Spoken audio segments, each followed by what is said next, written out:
Hey, what's going on, guys? Welcome to the video. We have more drip marketing. The last couple of days have been insane. We've had a huge amount come out from Kuro for 2.0. We've had the RINASCITA teaser. We've seen the characters. We've seen the weapons. It looks insane. We've got about, what, 6 weeks till RINASCITA drops now, 2nd of January. There or thereabouts. So we know we've not got long to wait. It seems like an age, but it's not too long either. And I was thinking it's about 5 weeks until the run up till Christmas. And I was saying, what if we start to get drip marketing for each character for the next 5 weeks, and we get a couple of drops per week? Now, you know, with Camilla, we saw the little bit of backstory, we saw a kit breakdown, and we saw a combat showcase. We also saw the Resonator showcase, but I think we'll see those just before the banners themselves drop. And it was making me think, are we going to see something like that for each character for the next 5 weeks? I don't know, but I was just thinking about it because we've got this now, and it'd be interesting. It'd be a really cool way to get some hype up. So just, you know, if you take that into account, Kuro, you can mail me my check. I'd appreciate that. But today, we've got some huge news, and it's actually kind of exciting for me. Let's talk about it then, shall we? Over on the Twitter, Wuthering Waves announces a couple of hours ago, again, well, the UK was asleep. Thank you for that, Kuro. It'd be nice to get some stuff while I'm awake some of the times. But anyway, should we have a little look at this then, shall we? Because as somebody who's a big fan of Carlotta, I think she's probably my favourite character out of the 5. I think if I had to list them, I'd probably go with Carlotta. And then it's hard to say. Would it be Zany or Phoebe? And then Brant? I'm not too sure. I feel like it'd be Carlotta, Phoebe, Brant, Zany, and then Russia. I think a lot of people have got Zany at the top of the list, but for me, Carlotta does it, and Brant looks so good as well. And I think I'm just attracted to Phoebe, the fact that it's our first blonde character outside of Rena, so that's a good thing. But anyway, let's have a look at what they posted on Twitter then, shall we? Post lament Anthropocene stars intertwined. They love these mouthfuls, don't they? Fate will lead you to me eventually, and I am merely extending my finest proposal in advance. You wouldn't refuse me, would you? Carlotta. Archive. Carlotta, the second daughter of the esteemed Montelli family, embodies innate nobility and a refined appreciation for art. Her elegance is matched by her unconventional spirit, unshackled by tradition to ensure her family's future. She alternates between dual roles, addressing delicate troubles behind the scenes. So, we don't get much there, but we also kind of get a lot in a sense as well. Obviously, we know she's a second daughter of an incredibly powerful family that embodies innate nobility. Now, it doesn't say whether they're a ruling family of Raguna, but they're definitely a noble family. So if they're not the ruling family, they're one of the powerful families in Raguna, in RINASCITA. And I was talking about this in my previous video when we saw the images of the weapons. It's obvious that wealth, money, extravagance was a thing of RINASCITA, and we've saw that that is a thing, haven't we, with the teaser, and as well in what Dong actually said. So it looks like we've got nobility. It's probably not going to be the same situation we've seen now in regard to Jinsi being the leader, and it's actually going to be some sort of royalty potentially, or a regent or something like that. But we've got noble families as well, so there's going to be the haves and the have-nots as well. So I'm assuming we're probably going to see some groups of people who don't have access to the things like somebody like Carlotta does.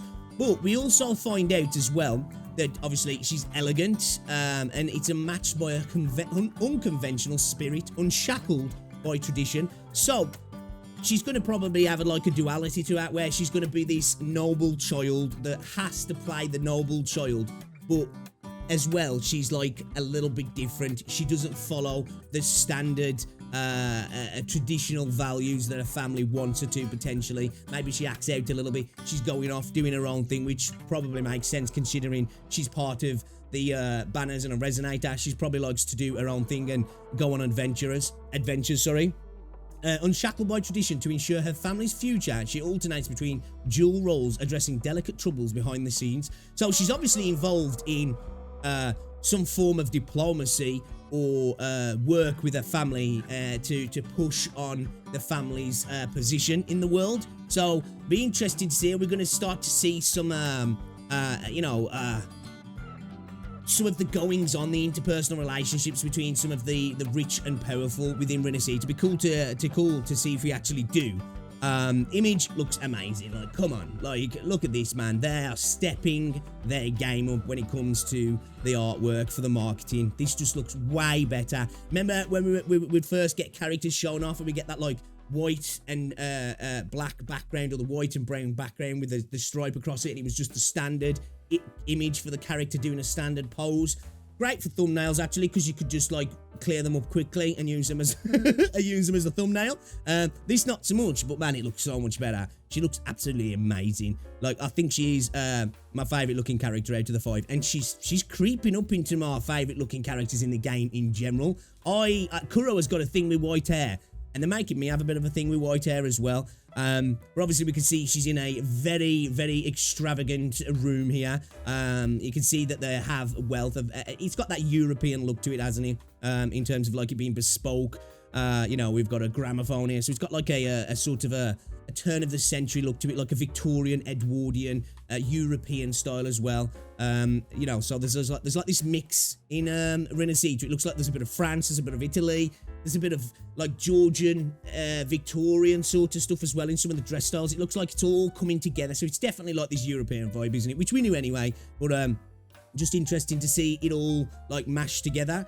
So yeah, we know that she's part of a powerful family now. I said this when we watched the trailer, her drinking a tea. There was evidently something about it. I thought potentially could she be the ruler of RINASCITA? But that's not the case by the looks of things. But she's obviously from a powerful family. So she's going to be a big part of the story, I would imagine, and her family's going to be a big part of the story, you know. So it'll be interesting to see how she fits into all of this. So she's going to be playing a big role in 2.0, or at least in the RINASCITA storyline anyway. So we got a little bit more as well. Post lament Anthropocene stars intertwined Carlotta. Carlotta infuses the profound beauty of art into every strike, cradling radiant crystallites in her hand to deliver an elegant eulogy. Blossom, then decay. Her dance embodies a perfect harmony of passion and tranquility as her mesmerizing performance concludes. A solemn silence reclaims its hold.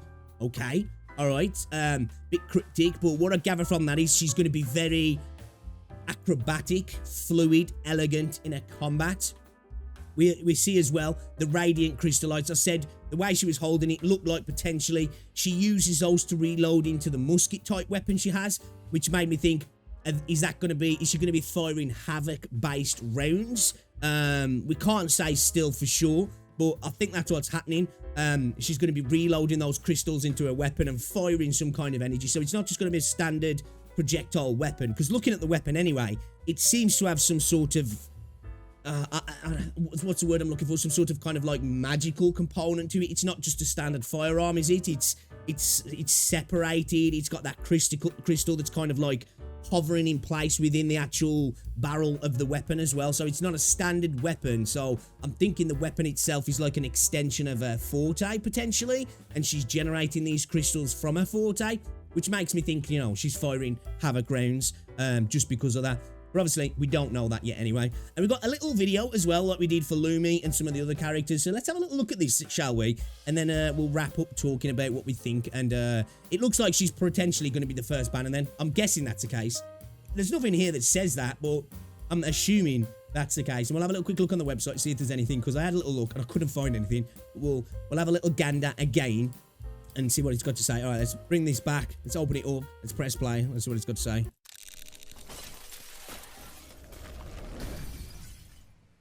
Okay.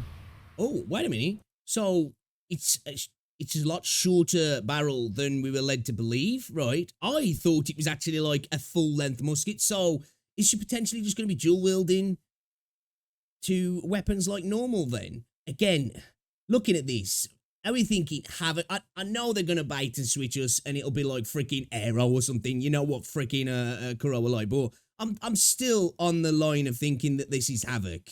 It screams Havoc to me in every way. But again, it's Kuro, so as I say, it'll probably be like Aero. Damn, man, she looks so good. Saying that, though, she does have these little blue gems. So, you know, it wouldn't be a wild thing to assume that. But I'm still going to go with Havoc. That's what I'm thinking. Okay, man. She looks great. Right. Wait a minute. So, hold up a second. Did we see that? Oh, damn. I didn't even spot a gun there in the image that we saw. I'm so stupid. Okay, let's have another look at this again, because we get some little close-ups, don't we?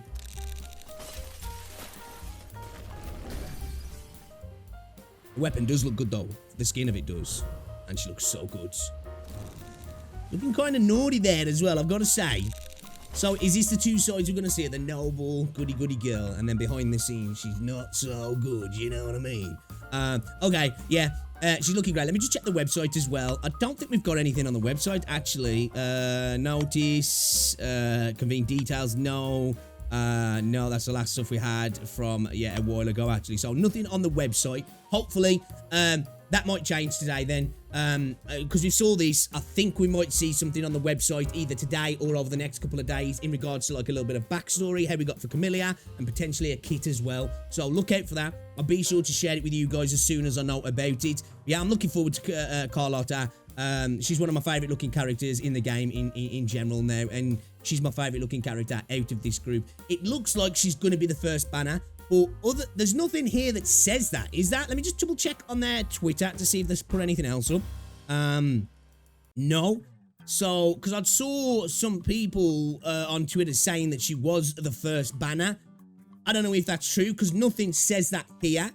The fact that she's being drip marketed first makes me think potentially that is the case, but we got no order in anything at the moment. We don't actually know, so it'll be interesting to see. But yeah, looks great. Can't wait. We've got a little bit of an inkling about a character. Hopefully, we're gonna learn more. The biggest thing that we found out in this is that she's not using an actual full-on musket. We thought it was an actual rifle, and I was kind of excited about that. I thought, sweet, we've got a new style of ranged weapon. Not the case. Is she going to be dual wielding or just single wielding? We're only seeing the one, but it leads me to believe it's probably just going to be a standard dual wield pistol then. So interesting.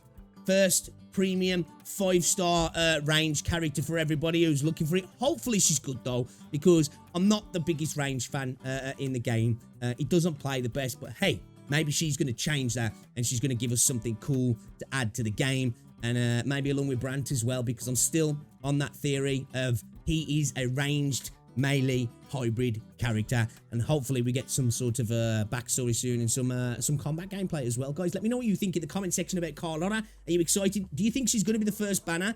Are you expecting some more drip marketing over the next couple of days? As soon as we get some, I'll let you guys know about it and report to you straight here. Let me know what you think about the artwork as well, because oh my god, they're stepping up the drip marketing quality, aren't they? They really are. It's like we're almost in Gen 2. You know, if we're talking about... I'm going to make a video about this, but if we're talking about like somebody like Brant potentially being this hybrid character, are we going into Gen 2 now? I know we're in 2.0, but we're going into Gen 2 in terms of the characters and how they're going to work. And the freaking drip marketing definitely is. Anyway, it's insane. Big W from Wuthering Waves here. Guys, anyway, let me know what you think in the comment section. If you enjoyed the video, drop a like on the video, and I'll see you all in the next one. Ta-da.